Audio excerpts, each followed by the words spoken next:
Do you think President Biden is actually going to withdraw now that we see a mounting pressure, including from those like this recent comment I just read to you here and some within the inner circle and those big donors? Well, you want to talk about the inner circle, the people who are on his staff have nothing to gain by him stepping down. That's their bread and butter. That's how they subsist. I mean, if he steps down, they don't have a job.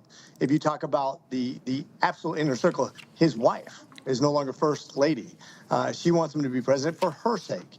If you talk about the biggest donors who have already contributed and got him into House, if he resigns or steps down, they have to start over in their donating. So I don't think it's as easy and straightforward. Plus, if he doesn't want to, he doesn't have to. It's kind of like being king. You can tell the king he's crazy, but be careful of that. You can tell the king he has no clothes on, but be careful with that. He doesn't have to stand out. There's no law that says he has to, unless, of course, you invoke the 25th or some other way. You'd have to basically force him out if he doesn't want to do that. And convincing a guy who's senile, and he is senile, let's face it, a guy who has to be guided around by the arm to figure out how to get off stage, a guy who can't put 3 sentences together during a debate, who can't keep his train of thought. He's the kind of guy you'd put in memory care. If I was a doctor, I'd be like, look, either somebody has to be around him 24 hours a day, or he has to be in memory care because he would be dangerous to himself. Right, but we're also hearing, that the staff is openly, criticizing him. There's reports before they wouldn't do that. So now it's become sort of, as you say, at a crisis point where maybe they can't convince him.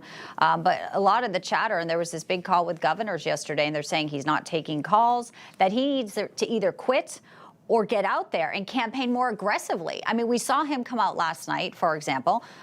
We're going to see him actually any moment. We may break away to listen to his comments where he's talking about extreme weather with D.C. Mayor Muriel Bowser. I mean, if he goes out even more, what's the risk there? And is it a risk at all, or is it just clarity for American people who have been misled by the Democratic Party and by some of the media in the big media? Well, a huge risk for them, because imagine having to sell something, whether it be Ukraine or climate change, with a guy who cannot even function cognitively.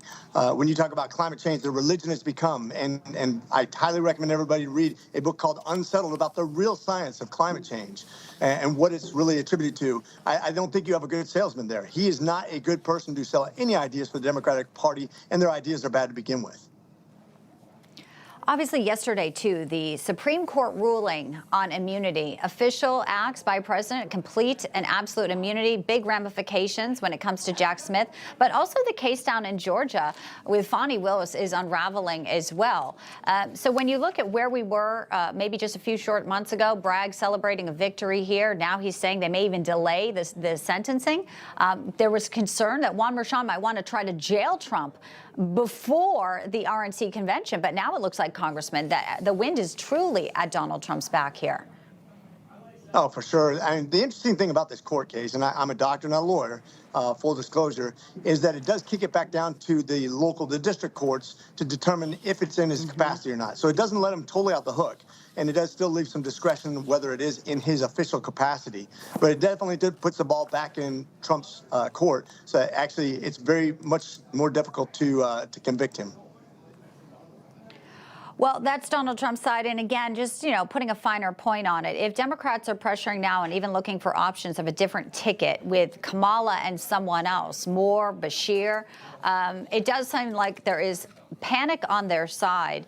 I mean, it is up to Joe Biden, but do you think the calls will just become so loud if he's not going to be answering, if there is a way that someone at some point says there's no path for you here, there's no confidence? It sounds like from reports we're getting that Capitol Hill is basically about to, explode. That, Hakeem Jeffries, we might be hearing from folks from, the top there, Democratic leadership, Congressman. Are you hearing any talk like that?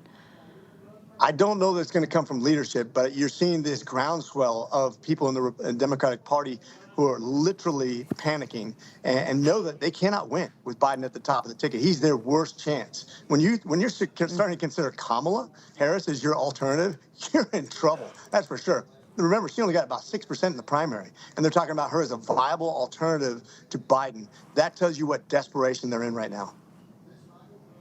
Yeah, it sure does. And again, first Democrat calling on Biden to step aside out of Austin there. We think there could be more calls like that. Congressman Richard McCormick, a pleasure to have you. Thank you for the candid conversation. As always, good to see you.